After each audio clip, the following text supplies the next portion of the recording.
dagaalka ka socda galbeedka qaaradda aasiya waxa uu dhammaystay toddobaadkiisii afraad. iiraan weli waxay muujinaysaa iska caabin adag inkastoo weeraro wadajir ay kala kulmayso maraykanka iyo israa'iil.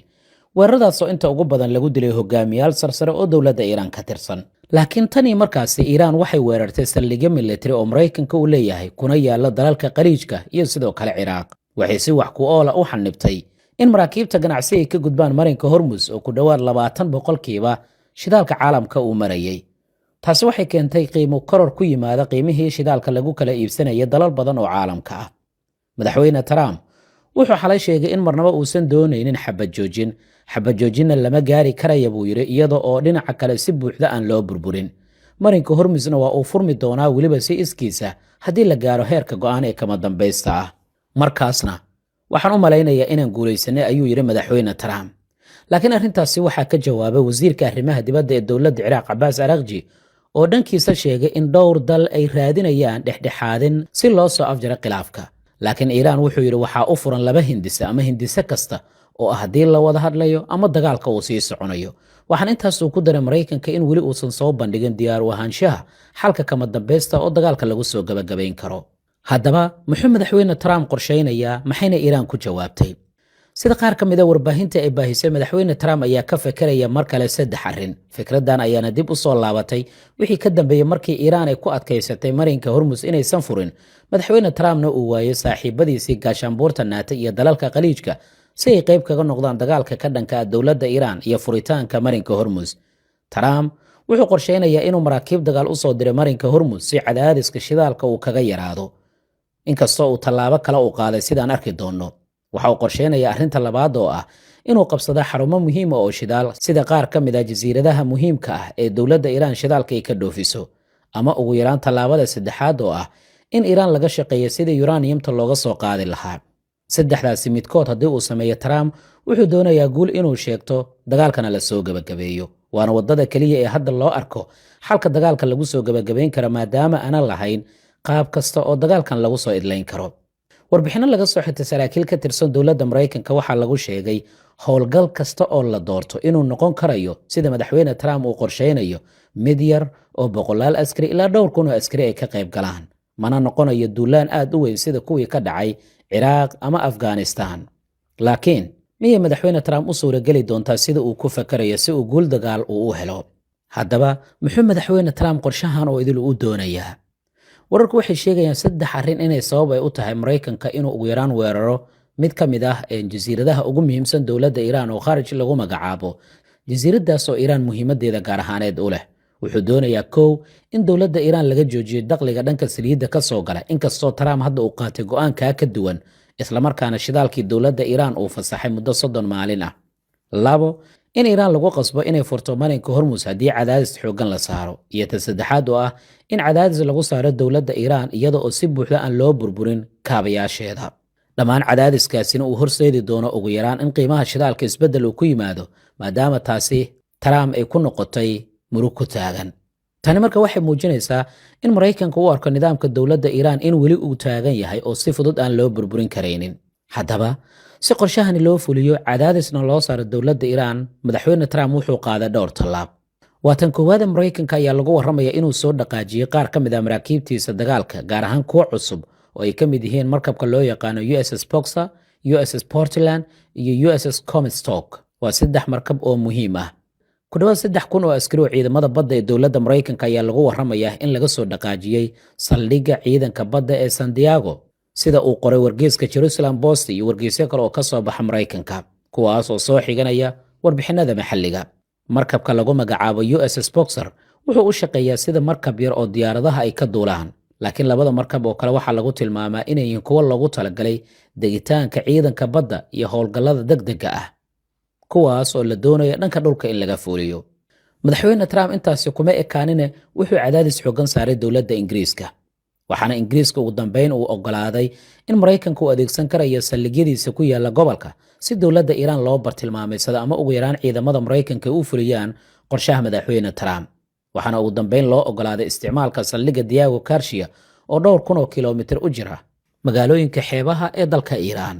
tallaabada dowladda ingiriiska waxaa ka jawaabay wasiirka arrimaha dibadda ee iiraan cabaas caraaqji, waxaana qoraal uu soo dhigay bartiisa twitterka uu ku sheegay in shacabka dowladda ingiriiska aysan doonaynin khatar nafsadooda inay geliyaan, laakiin ra-iisul wasaarahooda uu qaadanayo go'aano adag oo ka dhana dowladda iiraan, kuwaasoo halis gelin karaya nolosha dowladda ingiriiska, taasoo ka dhigan wax walba waan ka warhaynaa waana ka jawaabi doonaa. madaxweyne trump tallaabo kale ayuu qaaday.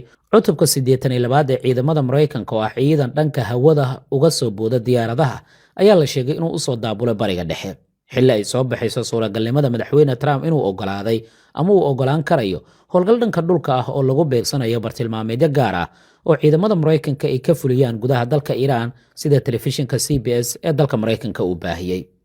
su-aasha la isweydiinaysa waxay tahay, madaxweyne trump miyuu qorsheynayaa inuu ciidamadan uu ka dejiyo gudaha dalka iiraan? haddii uu dejiyeyse xaggee ayay ka degi doonaan? ma gudaha dalka iiraan ayay geli doonaan mise meel gaar ah ayay beegsan doonaan? warbixin lagu daabacay wargeyska The Axios oo maraykanka ka soo baxa waxaa lagu sheegay in qorshaha maraykanka laga yaabo inuu yahay in la go'doomiyo ama ugu yaraan la qabsado jasiiradda qaarag lagu magacaabo.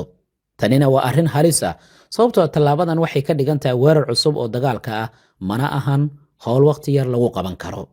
iiraan dhankeeda way ka warhaysaa wax walba.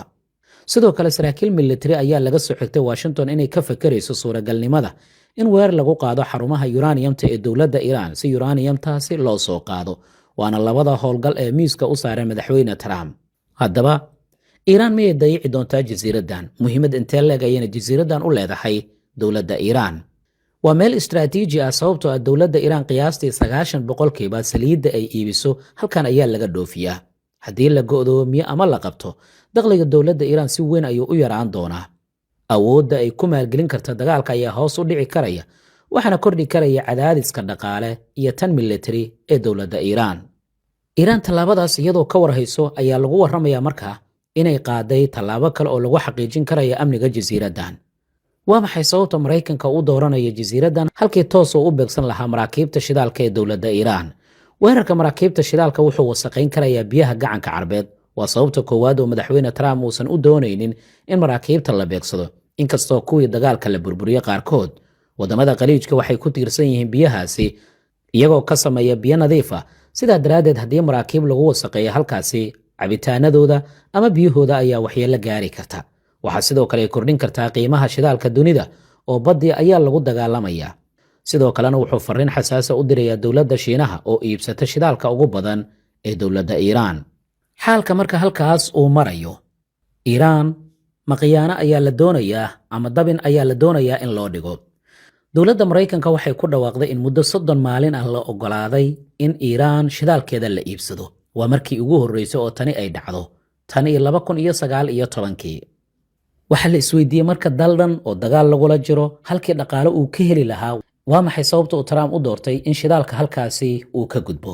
waa tan koowaada miyay fursad u noqon doontaa cadaadiskii dhanka shidaalka madaxweyne Trump inuu ka yaraado, maadaama dunida qiimihii shidaalka cirka isku sii shareerayo, marinka Hormuzna uu xiran yahay? sidaa daraaddeedna maraakiibta dowladda Iiraan ee shidaalka qaada halkaas si nabada inta ay kaga gudbaan, shidaalkoodii miyaa laga iibsan doonaa si lamid a sida loo fasaxay shidaalka dowladda Ruushka? wasaaradda maaliyadda ee Maraykanka ayaa tallaabadan la sheegay inay qaaday.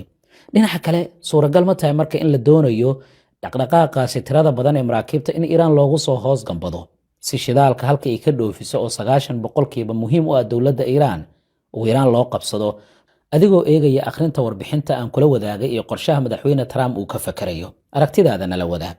Iiraan si ay kaga hortagto qorshahaasi waxay qaaday tallaabadii ugu horreysay. waxaa digniin loo diray dadka ku nool magaalada Ras Al Khaimah oo ka mid ah magaalooyinka dalka Isutaga Imaaraadka Carabta, waxaana loogu hanjabay halkaas inay gebi ahaan isaga dhaqaaqaan. ciidanka ilaalada kacaanka ee dowladda Iiraan ayaa maanta oo Sabti ah waxay soo saareen digniin culus oo ku socota dadka magaaladaasi ku nool, iyagoo kaga digay weerar dhaawici karaya noloshooda. waxaana sababta Iiraan halkaas ay dadka digniinta ugu dirta lagu sheegay doorka Imaaraadka Carabta uu ku leeyahay howlgalla ka dhan ah jasiiradaha dowladda Iiraan ay maamusho. markaad xisaabaadka isku darsatana natiijada nala wadaag. ilaalada kacaanka ee dowladda Iiraan ayaa ugu baaqay dadka degan magaaladan inay si degdeg ah halkaas ay kaga guuraan, waxaana ay sheegeen inay noqon karto bartilmaameed militari. taasina waxay sababtay Imaaraadka Carabta inay shirkado badan ay dadkoodii ay ka daadgureeyaan, iyaga oo la sheegay xafiisyadoodii inay xireen, shaqaalahoodiina ay daadgureeyeen. tanina waa cadaadis kale oo weyn oo dowladda Isutaga Imaaraadka Carabta ay la kulmayso. afhayeenka baarlamaanka dowladda Iiraan ayaa ugu dambeyn dhankiisa ugu baaqay muslimiinta dunida inay u midoobaan ka hortagidda qorshaha Maraykanka iyo Israa'iil oo khiyaano uu ku tilmaamay kuwaasoo la doonayo in dadweynaha lagu kala qaybiyo. Aragtidaada qaybta hoose ku reeb, like sar muuqaalka la wadaag saaxiibadaada, waad mahadsan tahay.